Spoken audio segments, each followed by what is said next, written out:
Puebla respira piedra y sombra. Sus calles empedradas guardan el eco de pasos antiguos y el murmurar de relatos que vuelven a la vida cuando cae la luna.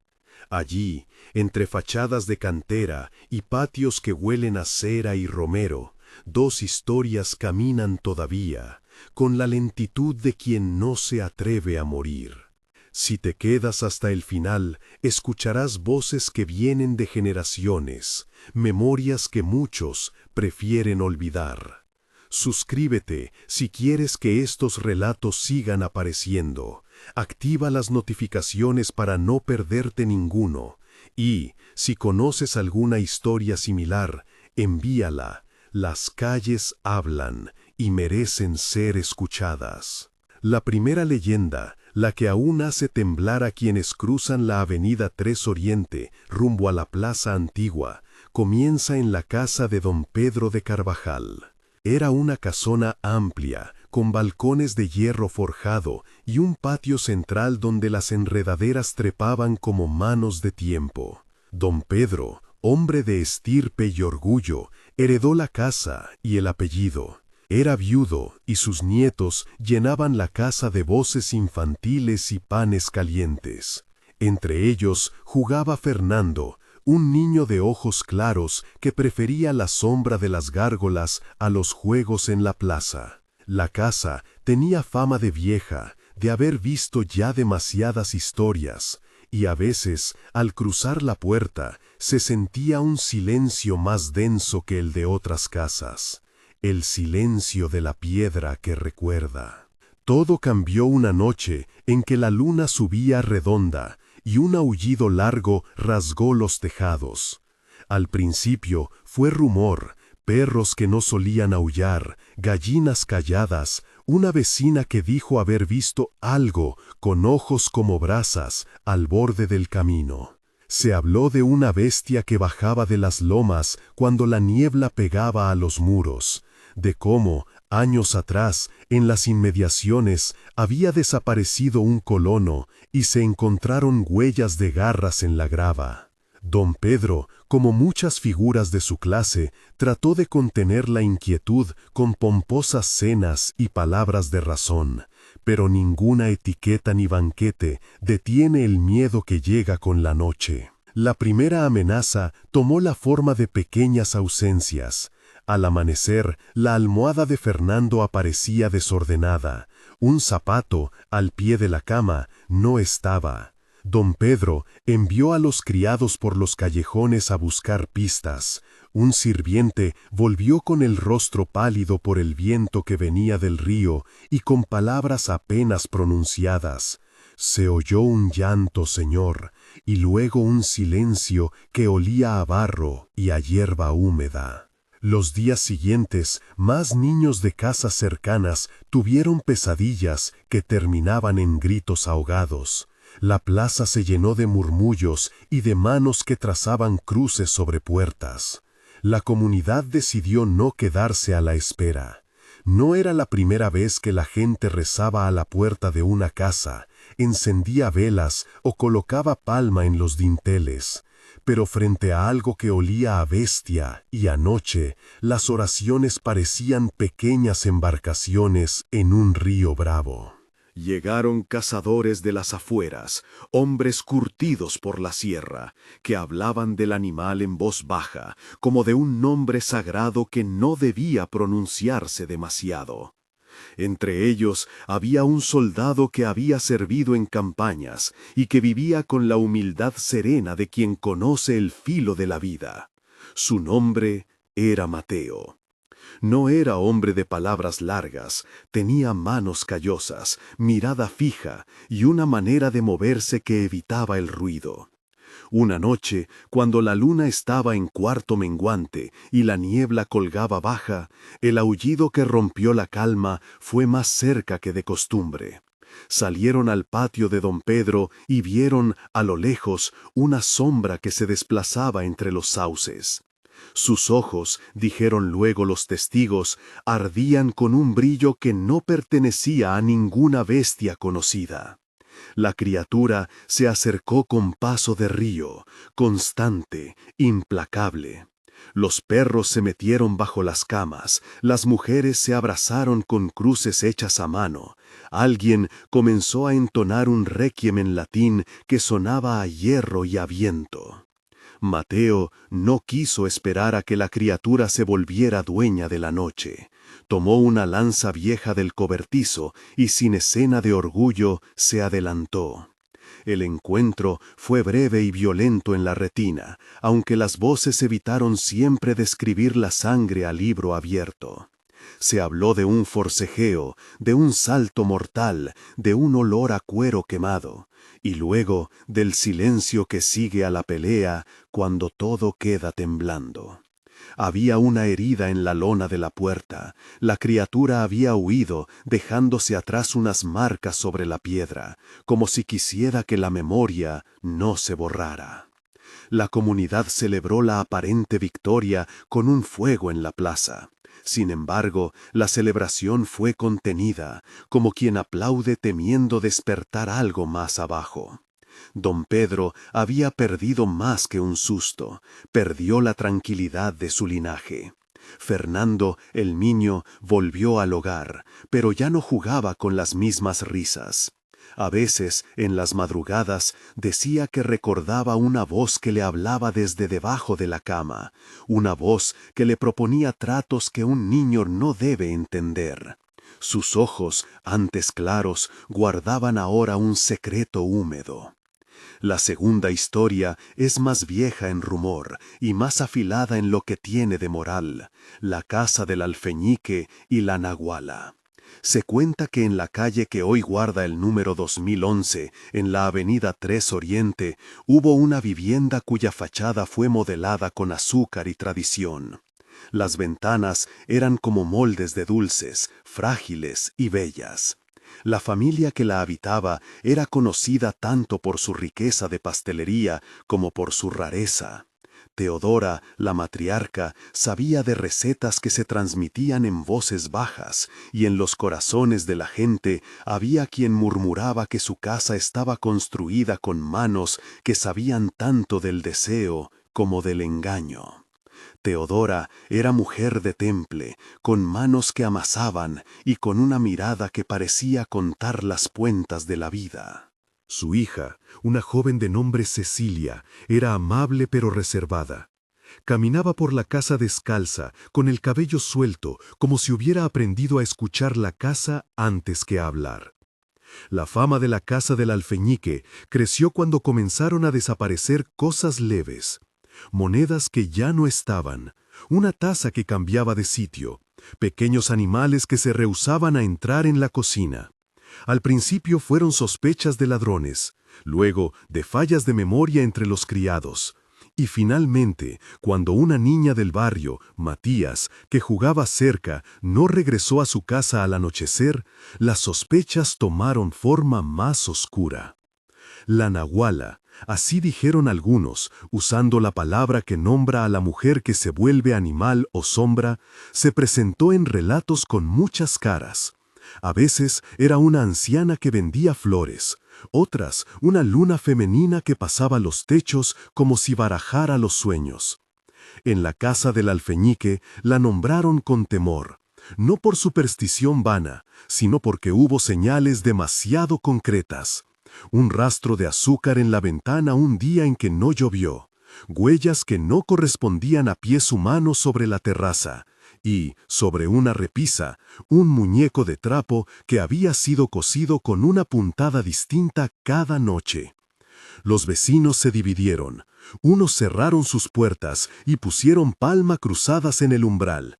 Otros exigieron a las autoridades locales que tomaran cartas en el asunto. La familia de Teodora, por su parte, insistía en la normalidad y en la necesidad de no manchar su nombre. Pero la vida tiene una manera de forzar a la verdad a salir. Los rumores se hicieron voz, y la voz, en la plaza, terminó reclamando una acción. Una madrugada, mientras la ciudad dormía con el rumor de carruajes lejanos y el leve chilliar de una capilla, se oyó un llanto en la calle. No era un llanto humano, parecía más bien la queja de un metal torcido, una campana pequeña que no resonaba bien. Salieron quienes pudieron y encontraron a Matías en la esquina, como si hubiera sido dejado allí por manos que no pertenecían a vecinos. Los ojos del niño estaban perdidos, y al acercarse, quienes lo miraron vieron que su lengua repetía palabras en una lengua que no entendían del todo. Matías no recordó nada, salvo un perfume a almíbar y el sonido de risas que no eran de su madre. La reacción fue inmediata y solemne. Se improvisó un tribunal de vecinos en la plaza, antorchas, viejas ropas como estandartes y oraciones susurradas. Algunos, guiados por rabia, hablaron de arrasar la casa del alfeñique. Otros, que conocían las recetas de Teodora, pedían prudencia. Finalmente se decidió entrar con cuidado y con rituales: agua bendita rociada en las jambas, palma consagrada en las ventanas, una plegaria en latín entrecortada por la respiración. Teodora recibió a los que entraron con una calma que parecía hecha de azúcar duro. Su sonrisa era la de quien ya conocía la tristeza de los rumores. Lo que ocurrió dentro de aquella casa queda en la red de especulaciones y testimonios que se entrecruzan. Algunos dijeron que la nahuala era una sombra de celos, otros que era la venganza de un amor traicionado, y hubo quienes aseguraron que la mismísima Cecilia fue atrapada por algo que la hizo cambiar de ojos. No faltaron las voces que hablaron de pactos rotos y de recetas usadas para otros fines. Lo cierto es que la familia perdió algo más que bienes, perdió la armonía que convierte la casa en refugio. Cecilia fue vista después en la plaza, pero caminaba con pasos que no le pertenecían del todo. A veces se sentaba frente a la puerta y observaba el horizonte como si esperaba a alguien que ya no regresaría. Las prácticas contra lo sobrenatural se intensificaron. Se encendieron hogueras que parecían pequeñas lunas azules. Los ancianos entonaron oraciones que eran parte latina, parte rezos locales, entrelazados con el ritmo de las palmas. En un acto que muchos llamaron necesario, se rompió un cuadro que había estado colgado en el corredor. Detrás del marco, según dijeron, había una bolsita con restos de algo que nadie quiso nombrar y que los más ancianos reconocieron como un amuleto de hechicería mal dirigida. Al quemarlo, la familia creyó haberse liberado, pero la ciudad observó el gesto con el recelo de quien sabe que la memoria no se borra con cenizas. Años después, la casa del alfeñique conservó su fachada de dulzor y sus ventanas delicadas, pero los que pasan por la avenida 3 Oriente juran escuchar, en las madrugadas de luna llena, un susurro que huele a azúcar quemado y una risa que no se va. Algunos niños todavía evitan mirar hacia la reja porque dicen un reflejo allí se queda con la forma de un rostro que no ama el día. Entre estas dos historias, la bestia que fue contenida por un soldado y la nahuala que dejó su marca en la casa de azúcar, surge otro hilo que las une: la memoria de la ciudad y la forma en que las manos corrigen a su manera lo que la noche intenta devolver. Los rituales, las palmas, los rezos y las velas son herramientas de un pueblo que no pretende explicar el mundo, sino sostenerlo con actos que protegen la vida frágil. Y sin embargo, las marcas persisten.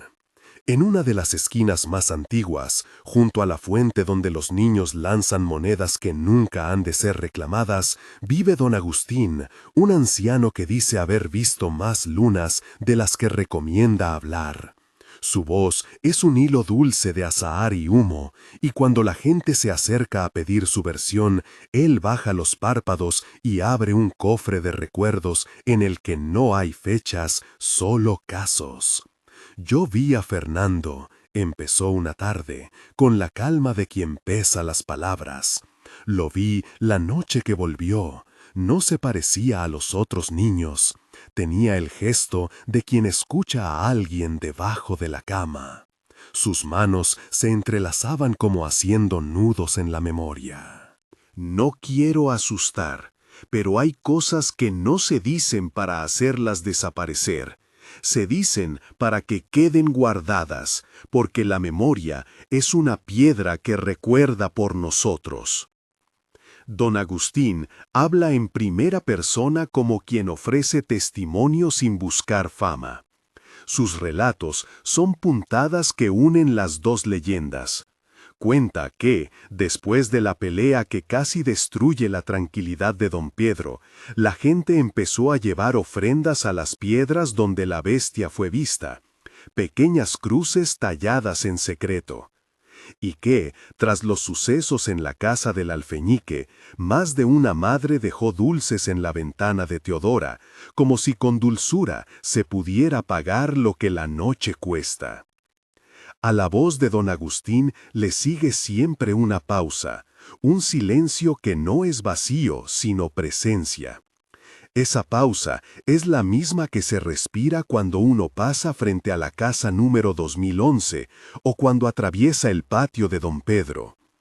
En ella, la ciudad recuerda que las historias no se consumen, se convierten en guardas de un orden imperfecto.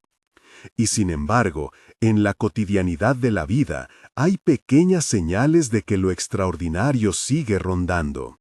Una noche, un reloj antiguo de la catedral dejó de sonar a la hora prevista. Otra, un perro que nunca ladraba, rompió el silencio en el momento en que la luna se pintaba de plata. No son pruebas concluyentes, solo insistencias del mundo nocturno que vuelven a reclamar atención. Lo que es concluyente, para muchos, es que las casas de las leyendas siguen allí, y que bajo sus techos la memoria trabaja como un artesano que no olvida. Aún así, la ciudad ha sabido convertir su miedo en ritual. Hay fechas en las que se limpian los altares de las puertas y se rezan letanías que no suenan a costumbre, sino a salvaguarda. En algunas plazas se colocaron placas discretas, no para honrar el drama, sino para señalar que algo ocurrió y debe ser recordado con respeto. La piedra, ese viejo símbolo, guarda todo: las huellas de las garras, las lágrimas de los que vigilaban y las risas de niños que, por fortuna, no fueron llevados por la noche. El hecho de que la piedra recuerde es en verdad una forma de esperanza. La memoria protege. Al caer la tarde, cuando la luz se hace del color de una vela vieja, algunos jóvenes se acercan a sus casas con el nervio en la garganta y el gusto de lo prohibido en la boca. Se atreven a hablar de la nahuala y de la bestia con la seguridad de quien no ha vivido aquello, y sus palabras se mezclan con las advertencias de los ancianos. Esa mezcla, tensión entre la curiosidad y la cautela, es el pulso que mantiene vivas las leyendas.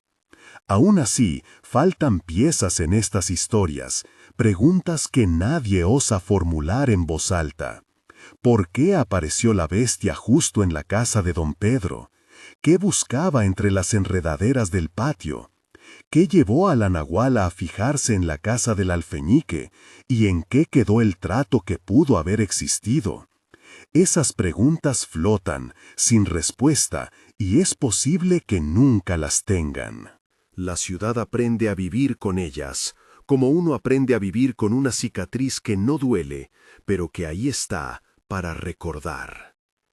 Cuando la noche se espesa y las sombras se alargan, los relatos de Puebla circulan en susurros por las casas. Y si te cruzas con alguien mayor que ha visto demasiadas lunas, quizá te ofrezca un consejo envuelto en el recuerdo de don Pedro, de Teodora y de aquellas noches en que la ciudad contuvo la respiración. Respeta la piedra, te dirá, y nunca mires demasiado tiempo a la ventana del alfeñique, porque la mirada es un hilo que, si se tensa demasiado, desata cosas que no es fácil volver a atar. Todavía queda, sin contar, el último acto que cerrará definitivamente la memoria de uno de estos relatos. Una escena que mezcla valentía, pérdida y una decisión que cambiará la forma en que la gente camina por la avenida 3 Oriente. Esa parte requiere silencios más largos y una narración que deje respirar al lector entre cada golpe del corazón. Aquí, la historia se detiene un instante, como quien aguarda antes de cruzar un umbral. Teodora esperó hasta que la noche se afinó en un hilo de silencio. No fue una decisión soplada por la valentía súbita, fue una hoz que se fue formando en su pecho como una fermentación lenta. El peso de las ofrendas, el siseo de las palabras guardadas, la manera en que los niños, sin saber por qué, apartaban la mirada cuando pasaban frente a su casa. Salió de la casa del alfeñique con una pequeña caja envuelta en paño azul. Dentro, las figuras de azúcar que durante años modelara con manos temblorosas. Una colección de santos, de bestias diminutas, de panes y de lunas. No eran ofrendas para el pueblo, eran piezas que ella había comprado con la costumbre y con la culpa, piezas en las que guardaba asuntos que no cabían en voz alta. La gente que vigilaba desde las esquinas la vio pasar y volvió a sus casas con el pecho recogido. Nadie la siguió. La costumbre de Puebla es, en esos momentos, un pacto silencioso. Se mira, se reza, se deja actuar a quien decide quitar el polvo de la memoria. Don Agustín estuvo en la puerta de su propia casa hasta que la figura de Teodora se perdió entre las sombras. Luego regresó a su silla como quien ha cumplido con la decencia de no entrometerse en la redención ajena. Teodora caminó por la avenida 3 Oriente con pasos que conocían cada baldosa. La luz de las farolas hacía áreas de miel y de sombra sobre las fachadas. Llegó al lugar donde la piedra yacía semienterrada, cerca del cordón de la vereda, todavía con las marcas de las garras que el tiempo no había querido borrar del todo. Se detuvo, dejó la caja a un lado y la abrió.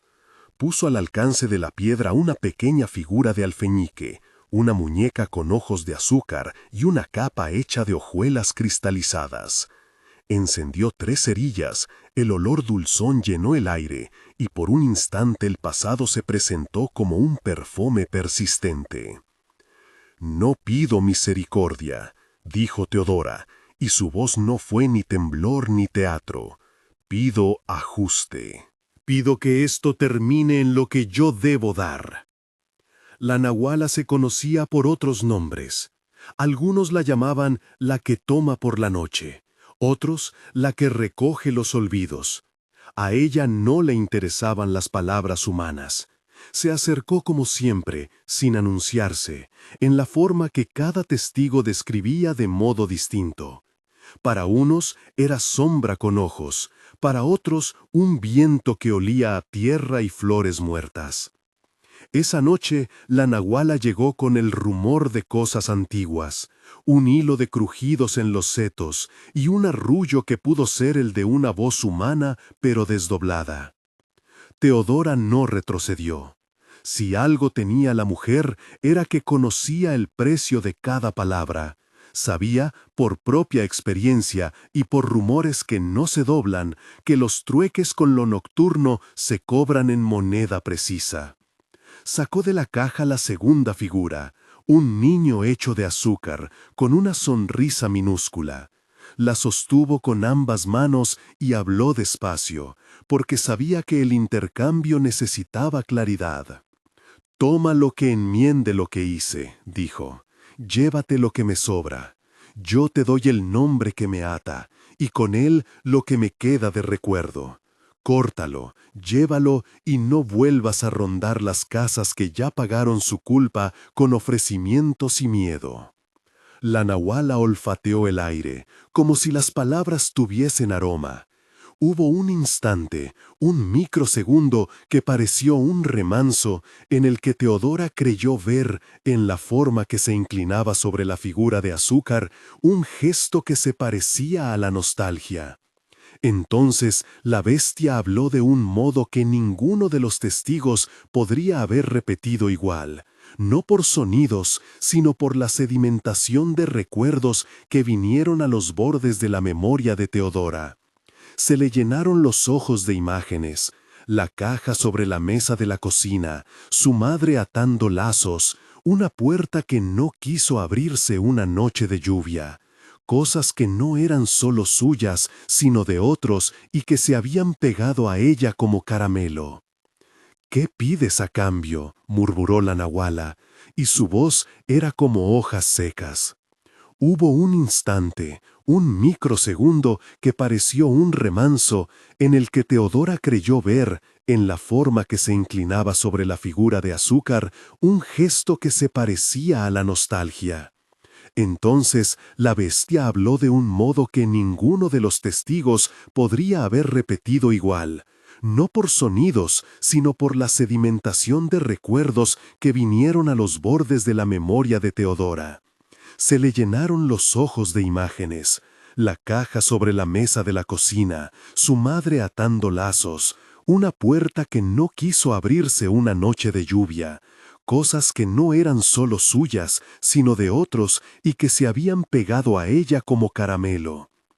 «¿Qué pides a cambio?», murmuró la nahuala, y su voz era como hojas secas.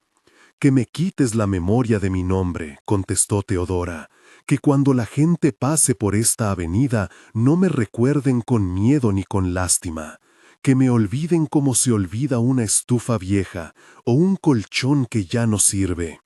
Que lo que me ata sea borrado y que yo sea libre de andar sin que mis pasos evoquen historias». Era una petición terrible y humilde. Pedir el olvido era pedir la propia desaparición en tanto que persona reconocida. Para Teodora, que había vivido al borde de la palabra desde que la ciudad comenzó a cuchichear, el olvido era un precio que no se medía en sufrimiento, sino en pérdida de existencia social. Y sin embargo, la mujer lo ofreció sin teatrillo, sin sermón, como quien paga una deuda con lo que tiene a mano. La nahuala inclinó la cabeza. Desde las casas cercanas llegó un rumor, un chasquido de puertas cerrándose más fuerte que otras noches, como si todos, por reflejo, quisieran atar las ventanas con un nudo más apretado. La bestia extendió, de repente, una mano que no era mano, sino raíz fina y tibia, y tocó la frente de Teodora. No hubo estruendo ni fogonazo, hubo en cambio una sensación de frío dulce, como cuando se pone la lengua en un caramelo que se derrite. En ese contacto, Teodora sintió cómo una hebra se aflojaba dentro de su pecho, un nombre que ardía con recuerdos se desprendía. Con la hebra suelta vino un dolor leve, como el de arrancar una espina, y luego un hueco que no era vacío, sino espacio. La figura de Azúcar entre sus dedos se derritió hasta convertirse en un hilo pegajoso que la nahuala sorbió como quien recoge néctar. Cuando terminó, la noche pareció contener la respiración y luego exhaló. La nahuala se retiró, sinuosa, y en su marcha dejó algo, una brisa caliente que olía a pan recién hecho. Teodora se quedó de pie, con las manos vacías y el corazón al que le faltaba ahora una sílaba. Caminó de regreso a su puerta, registró sus bolsillos como quien busca un papel que prueba la existencia, pero no encontró nada. Llamó en voz baja a su propio nombre, por castigo o por costumbre, y la voz que respondió en el eco no reconoció la llamada. Fue una despedida sin testigos, porque los testigos, por respeto o por miedo, miraban las fachadas y no los rostros. Al amanecer, la ciudad despertó a una sensación inédita. La avenida Tres Orientes seguía allí, con sus placas y sus cruces, pero un peso había sido levantado. La gente salió a la calle y notó, primero sin saber por qué, que sus pasos eran más livianos. Los niños volvieron a correr cerca de la piedra. Las madres ya no ajustaban el abrigo de los chicos con ojos que buscaban sombras en los marcos de las ventanas. El rumor de la nahuala se hizo menos frecuente, como si el viento hubiera encontrado otro camino. Para don Agustín, la mañana trajo un golpe que no esperaba. Fue de los pocos que conservaban ese tesoro inútil que es el recuerdo preciso. Caminó hacia la casa del alfeñique con la determinación de quien debe ver a alguien antes de que el mundo lo deje solo. En la puerta la vio. Teodora estaba sentada en la mecedora, con las manos cruzadas sobre el delantal. Su rostro continuaba siendo el de siempre, salvo por una quiebra sutil en los ojos, como si algo se hubiese llevado un fragmento de su historia y hubiera dejado un hueco en su mirar. «Teodora», dijo don Agustín. La mujer alzó la vista y por un instante ambos miraron en torno para asegurarse de que sus palabras no se dispersaran.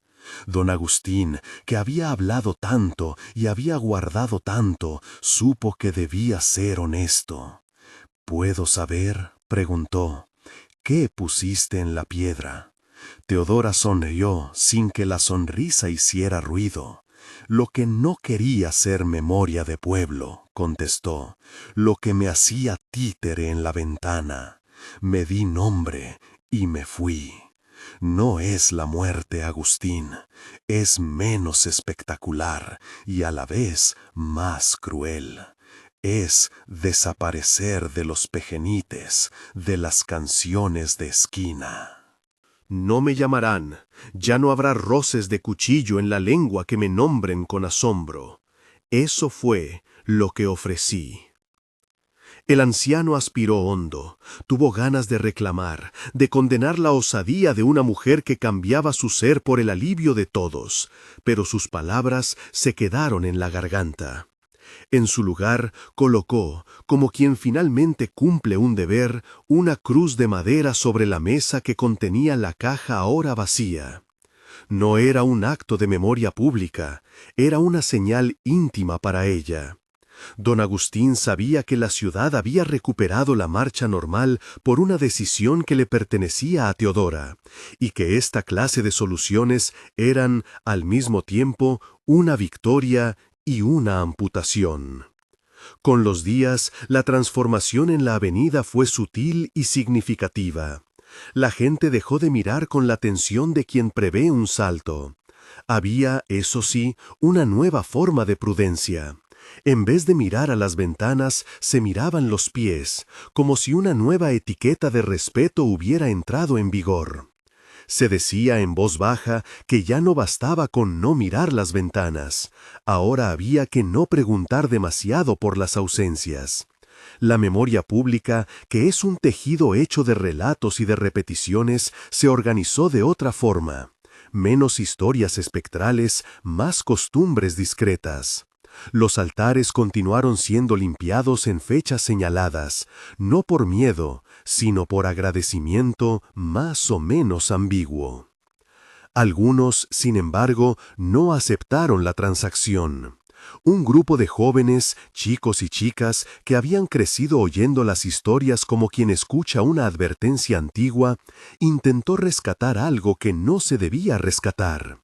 Fueron en la madrugada a la piedra y con linternas que temblaban trazaron con tiza figuras infantiles sobre su superficie. Creían que, si la marca del trueque se volvía a nombrar con risas, la nahuala se vería obligada a regresar en la forma que más les gustaba, una fascinación adolescente por lo peligroso. La marca que dejaron en la piedra se borró al día siguiente, lavada por una lluvia breve que parecía tener destino, quitar la tinta de la curiosidad.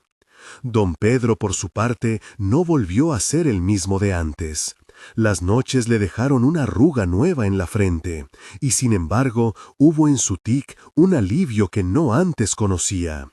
Caminaba la vereda con el paso de quien sabe que ha sobrevivido a algo cercano a la muerte, y por eso valora el peso de las cosas pequeñas, la luz de una lámpara, el sonido de una puerta que cierra.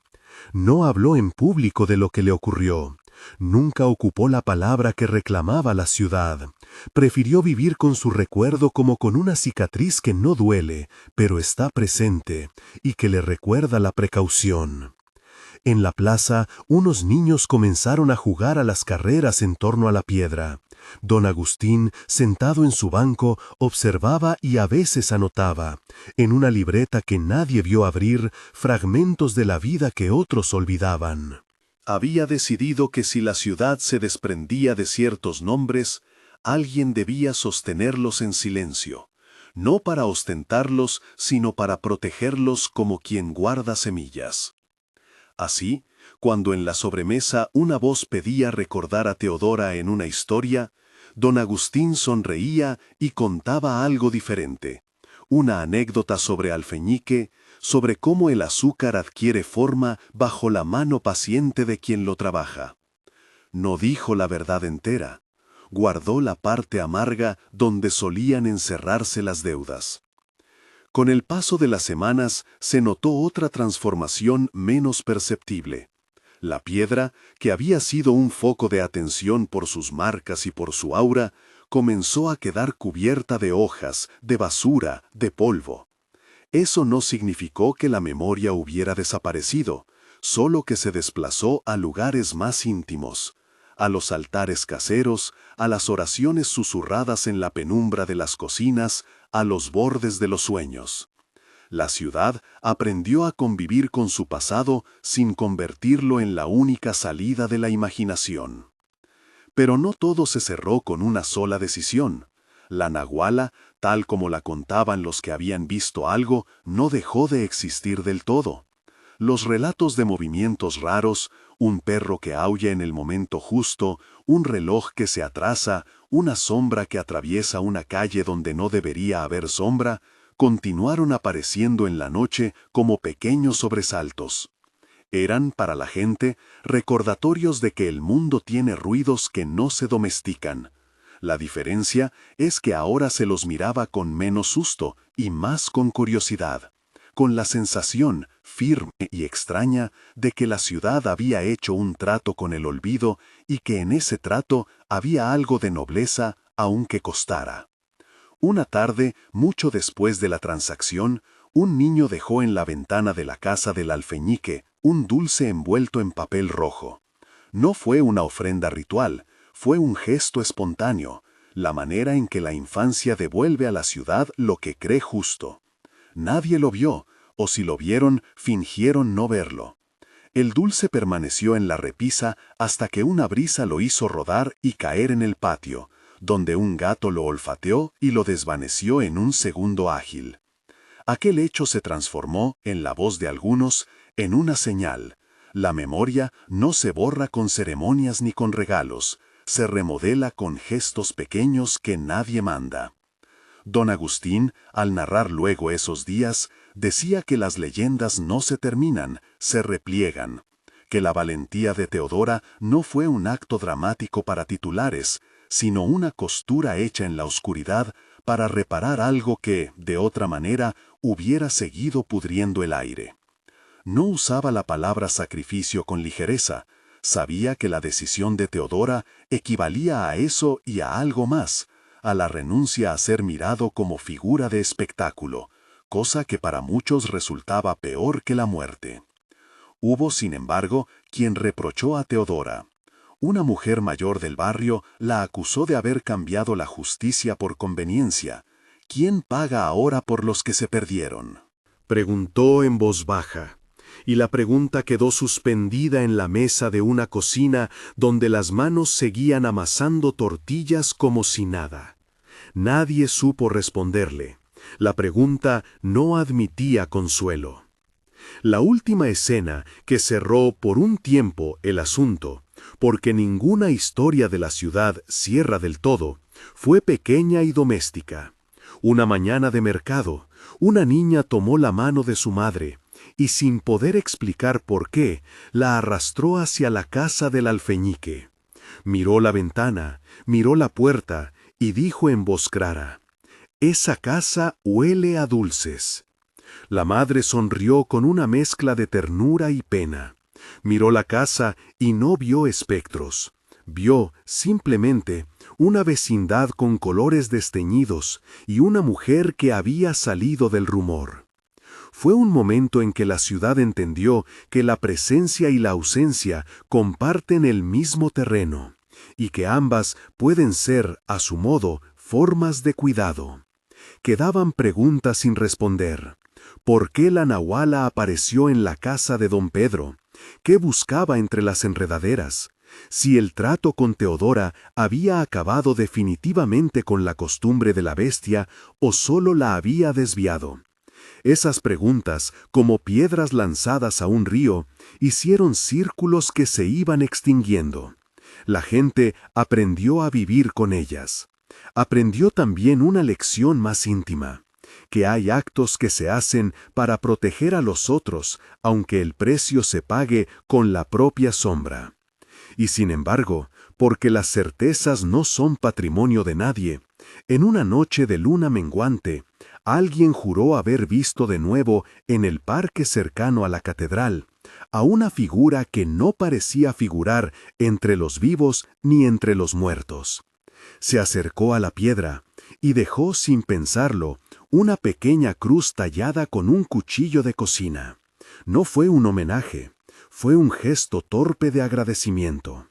La cruz quedó allí, clavada en la tierra, y nadie la retiró. Fue un testimonio modesto, la ciudad no ya rendida al terror, sino consciente de que la memoria exige pequeños altares y decisiones. Así fue como la avenida Tres Oriente cambió, no porque un acontecimiento espectacular hubiera destruido la posibilidad del miedo, sino porque hubo alguien que tuvo la valentía de dar lo que nadie hasta entonces hubiera querido dar. Teodora se fue, poco a poco, de las conversaciones, y por eso su huella quedó oculta debajo de otras rutinas. Pero en la noche, cuando el viento pasa y las hojas hacen un murmullo parecido a un susurro, los que saben escuchar aún creen oír, lejano, el chasquido de azúcar que se derrite. Ese sonido es una promesa y una advertencia, que el trato se hizo, que algo fue reparado, y que lo extraordinario no se extingue del todo, solo cambia de forma. En el banco de la plaza, don Agustín sigue contando con la misma pausa. Sus palabras terminan en silencio, y en ese silencio la ciudad guarda lo que le conviene. Nombres trocados por olvido, cruces en ventanas, dulces que ya no se reparten, pasos que ahora miran al suelo. Y cuando alguien pregunta, de modo imprudente, por Teodora, como si la memoria fuera un bien que se reclama, él responde con la única verdad que le parece justa: respeta la piedra. Porque hay cosas que se guardan mejor bajo el olvido elegido que bajo la luz que todo lo expone. Y en esa elección la ciudad aprendió a caminar de otro modo, con la cabeza erguida, pero con la mirada menos ansiosa por asomarse a los enredos ajenos. Algunos llaman a eso liberación, otros pérdida. Ninguno, sin embargo, olvida del todo la noche en que el alfeñique y la nahuala hicieron su propio trueque. La avenida quedó distinta, y la gente también. El cambio no fue espectacular, pero sí fue permanente en la manera en que los vecinos acostumbraron la mirada, menos curiosa, más prudente, y con una distancia nueva que no era frialdad, sino cuidado. Había en el fondo un acuerdo tácito para no tensar el hilo que une mirar y desatar, un pacto que paradójicamente los hacía más libres. Aún así, en algún rincón donde la memoria se resiste a desaparecer por completo, queda una última nota por tocar, la de quienes siguen vigilando, no por temor a la bestia, sino por la responsabilidad de que nadie más ofrezca su nombre a la noche. Esa es la historia que aún no termina, porque el pulso de la ciudad late en las pequeñas vigilias y en las decisiones privadas, y en ese latido se dibuja todavía la posibilidad de un próximo gesto que obligue a recordar o a olvidar otra vez. Hubo en las semanas que siguieron, noches de patrullaje sin grandilocuencia, no linternas exaltadas ni arengas, sino paseos en silencio por veredas conocidas, saludos medidos en las esquinas, la vigilancia hecha con las manos vacías y el cuerpo atento. No se organizó una guardia solemne, se formó más bien una costumbre. Un vecino mayor que siempre volvía tarde de la fábrica, una maestra que esperaba el autobús, la señora del puesto de verduras que cerraba la persiana con cuidado. Todos llevaban consigo un gesto pequeño. Alguien sacaba de su bolsillo una cajita de fósforos, otro un antojo para quien caminara con hambre, acaso una rama de incienso casero que ardía y dejaba tras de sí un hilo tenue de olor. No fue miedo lo que movía esos pasos, sino una responsabilidad antigua y discreta, como la de barrer la propia casa después de una visita. Don Agustín observaba aquello desde su banco con la misma mezcla de distancia y extrañeza. A veces hablaba poco, dejaba que la ciudad hablara por sí misma.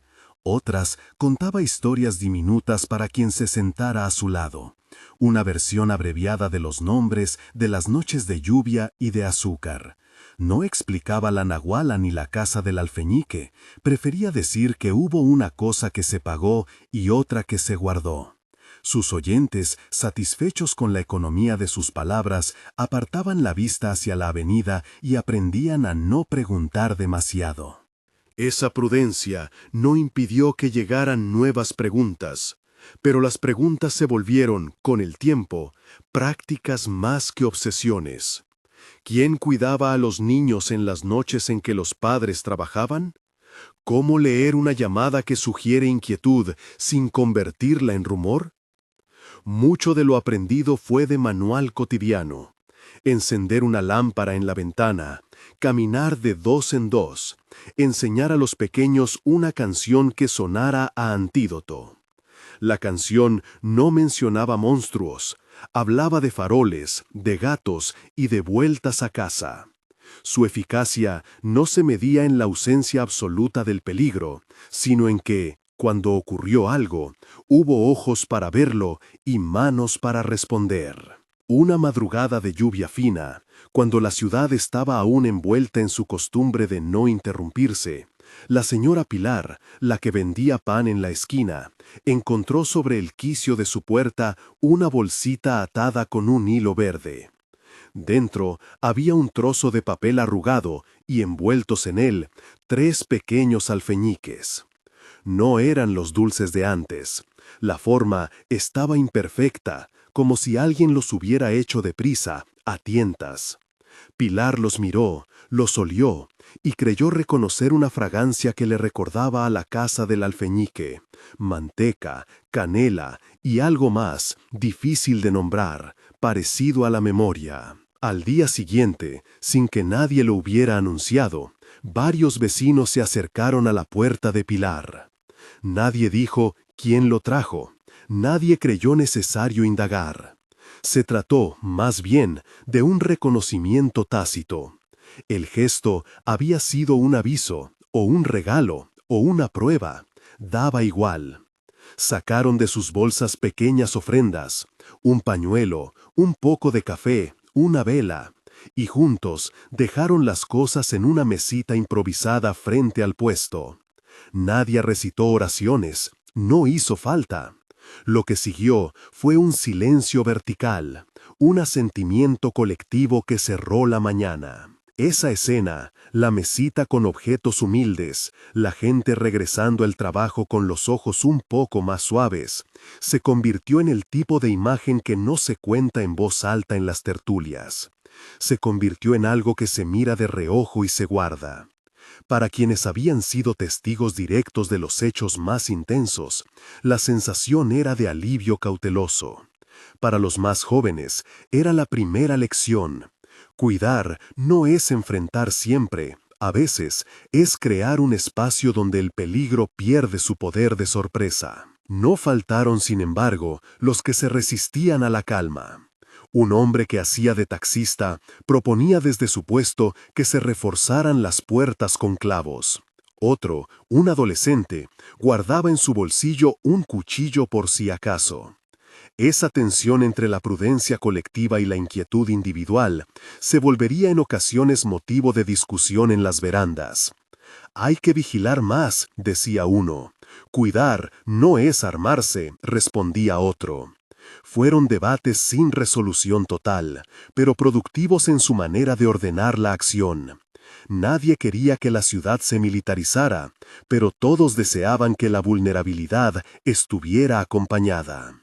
En una de esas noches de conversación, la hija del alfeñique, la joven que había observado desde la calle la llegada de Teodora y que desde entonces no había vuelto a ser la misma, caminó hasta la piedra donde estaba clavada la pequeña cruz. Se quedó un tiempo mirando las letras gastadas, con las manos hundidas en los bolsillos del delantal.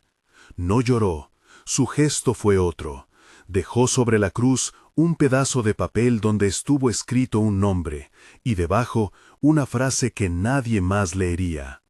Se marchó sin alardes, dejando tras de sí una sensación de cierre no total, pero necesario.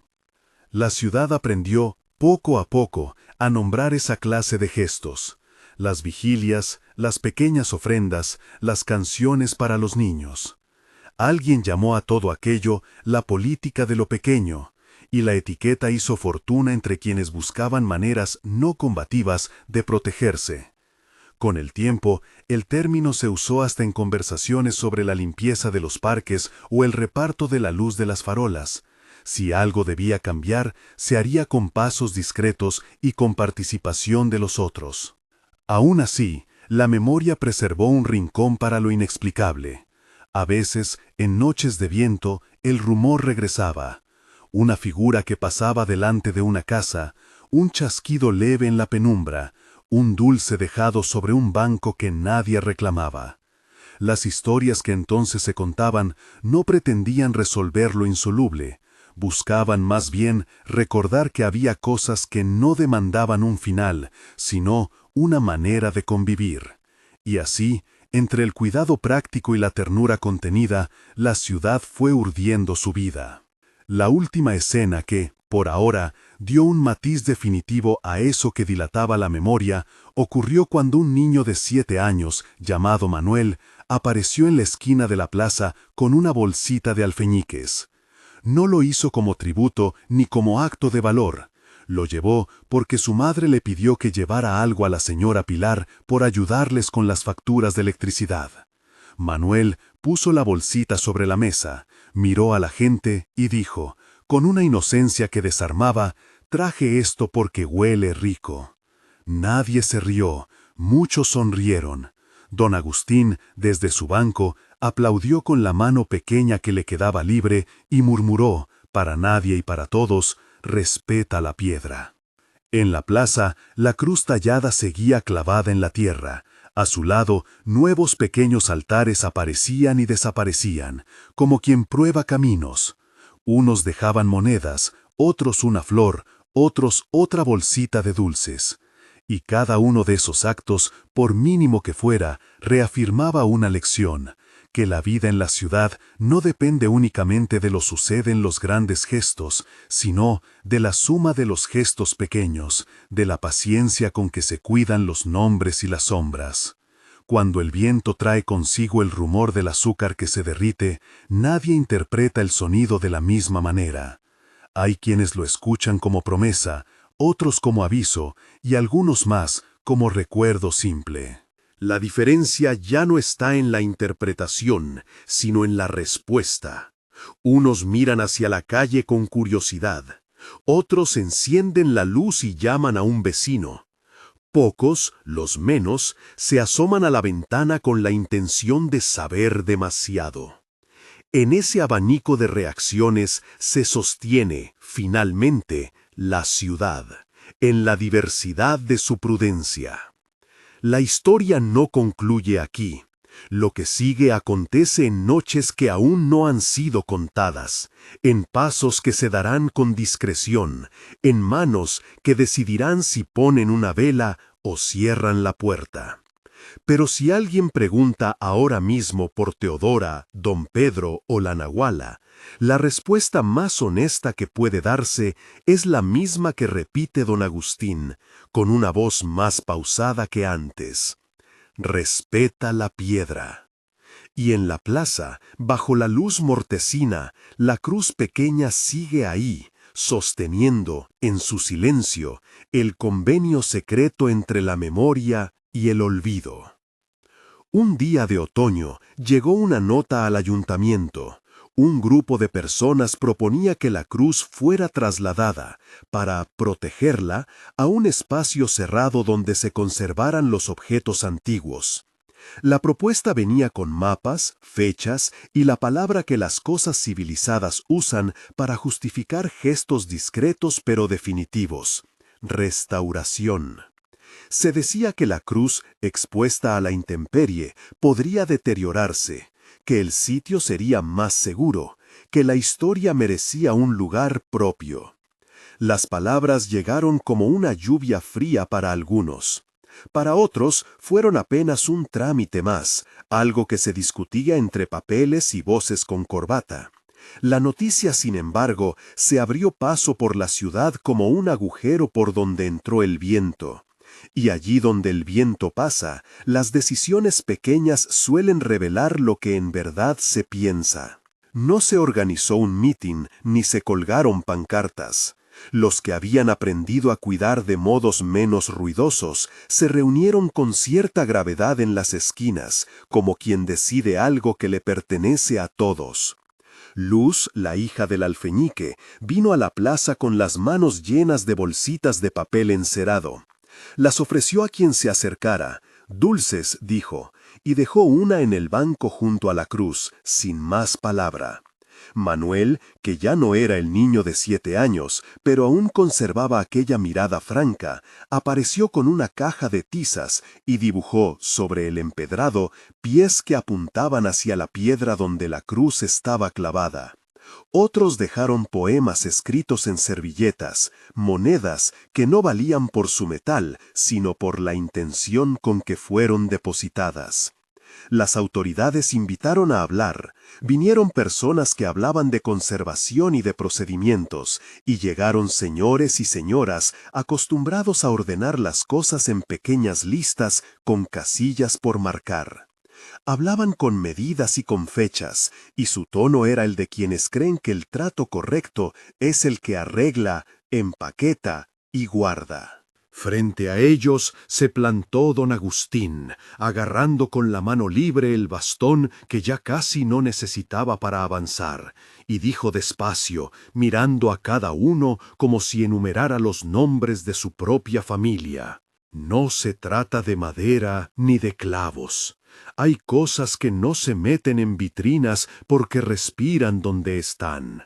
Hubo murmullos, gestos protocolares, la oferta de especialistas que podían replicar la pieza para exhibir la original y así contentar a todos los ingenios administrativos. Se propuso una réplica exacta, con las vetas y la caligrafía del tiempo, un doble perfecto para que la plaza quedara ordenada y el espíritu intacto viajara a una sala con control de humedad. Esa noche la plaza no se quedó sin vigilancia. No hubo armas ni fogatas, la vigilancia era de otro tipo. La política de lo pequeño apareció con su invención cotidiana. Señoras que tejieron mantas y las tendieron sobre los bancos.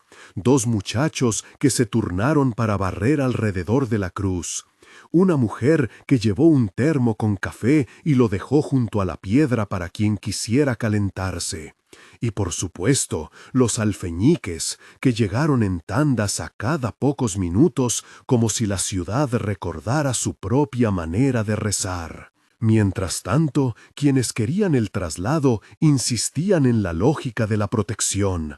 Vinieron a ver la pieza acompañados de un joven del archivo con guantes blancos. Se detuvieron a medir, a fotografiar y a hablar de técnicas. En un momento se agacharon para levantar la cruz y comprobar su base.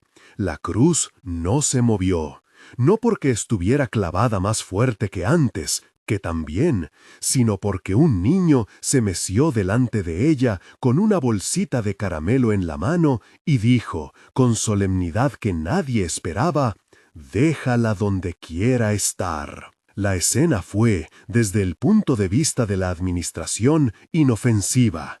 Para la plaza fue definitiva. Un silencio distinto, no el que se impone sino el que se acepta, se instaló entre los presentes. Luz dio un paso adelante y, sin levantar la voz, recitó algo que había escrito en un papel doblado. No fue una arenga, sino una memoria breve, un nombre y una fecha para recordar que la cruz no era un monumento, sino un sitio donde la ciudad había aprendido a hablarse. Habló de la nahuala, con respeto y sin espantos. Habló de Teodora como de una vecina cuya presencia había trastocado certezas. Habló al final de los pequeños obsequios que cada uno depositaba porque entender y cuidar eran la misma cosa. Aquella noche nadie ganó como suele ganar quien impone una decisión por decreto. Tampoco nadie perdió. Se acordó algo extraño y acorde con la costumbre naciente. Habría un registro, sí, un cuaderno donde anotar qué se dejaba junto a la cruz y por qué, pero el objeto no sería sacado de su lugar. El acuerdo quedó escrito con pulso tembloroso en una servilleta y después pasó a una libreta que siempre estuvo a resguardo en la casa de la señora Pilar.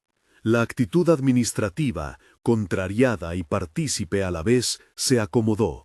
Si la plaza insiste en esto, cuidaremos la plaza, dijeron, y el tono fue aceptado por ambos bandos con una mezcla de ironía y alivio.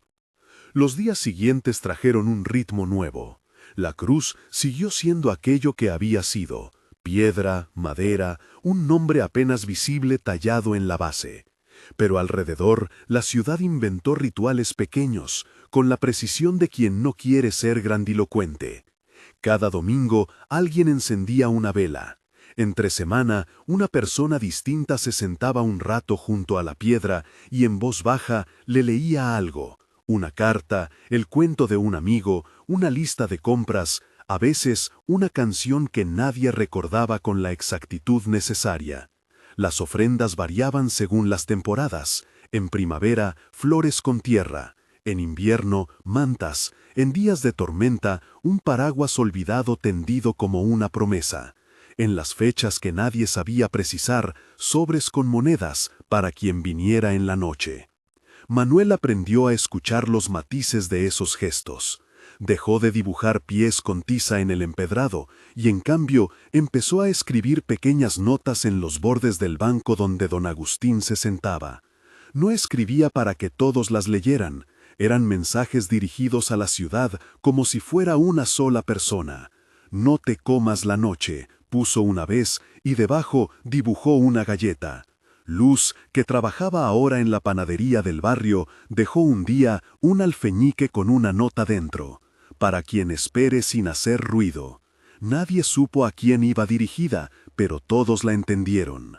La presencia inexplicable, sin embargo, no desapareció.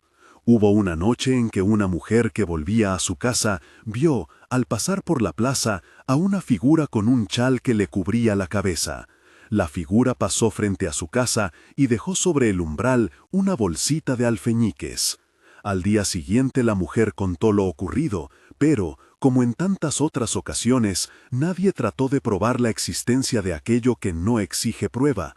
Se limitaron a agradecer en silencio. La ciudad había aprendido la prudencia que consiste en recibir sin deshacer. Los años, para algunos, fueron el modo de contar pérdidas. Don Agustín envejeció más y habló menos. Su bastón quedó, a veces, con la capa de los periódicos y un alfeñique al lado. Un invierno, una mañana en la que el aire olía a carbón y a pan recién hecho, su banco estaba vacío. Llegaron después voces con respeto. La puerta de la casa se abrió para quienes querían despedirlo, y la plaza se llenó de pasos contenidos. La cruz, esa que había sido reclamo para caricias y poemas, quedó otra vez en el centro de la tarde como un punto de reunión. Manuel llevó una bolsita de dulces y la dejó junto a la piedra, esta vez sin buscar aplausos. Luz puso un alfeñique sobre la cabeza de don Agustín y sin dramatismos dijo en voz baja: «Te quedas aquí». La muerte de don Agustín no fue un drama que rompiera la ciudad, fue un acontecimiento que la enseñó a doblar el luto en formas pequeñas. Hubo una vigilia breve, con té y velas, y luego se puso, como siempre, una nota en la libreta de la señora Pilar. Se fue sin pedir permiso. Lo despedimos en la plaza. La anotación no reclamó más explicación. El adiós fue eso, un gesto sin grandilocuencia, ni silencio impostado, bueno para quien sabe esperar. Con el paso del tiempo, la plaza fue un lugar que supo conjugar la memoria con la convivencia. Se establecieron reglas de manera espontánea y con ternura. No perseguir a quien deja un dulce. No preguntar a quien viene en la noche.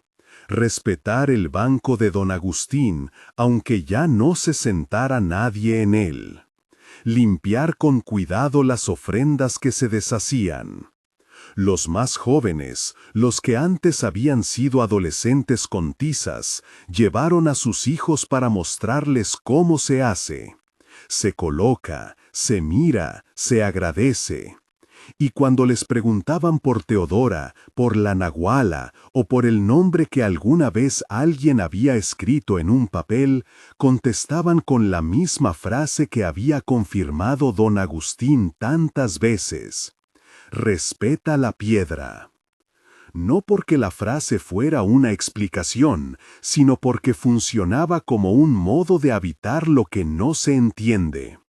Esa consigna, simple y rotunda, enseñó a la ciudad que la vida colectiva incluye la obligación de no violentar las marcas que le dieron forma. En la plaza se aprendió a convivir con la duda, como se convive con una vecina ruidosa que no deja de ser vecina, con paciencia y algo de humor. Una tarde de finales de verano, cuando la luz inclinada hacía más visibles las huellas en el empedrado, apareció junto a la cruz una carta anudada con un cordel. La caligrafía no era la de Luz ni la de Manuel. Era una letra que parecía de alguien que había guardado la costumbre de escribir a mano, con calma. La carta no llevaba nombre. Quien la leyó, por costumbre, fue la señora Pilar. La abrió y encontró unas pocas líneas. «Dejaré la ciudad por un tiempo. No sé si volveré. Cuide usted la piedra. Si la cuida, me cuida a mí también». No había firma. Nadie exigió saber quién la había escrito.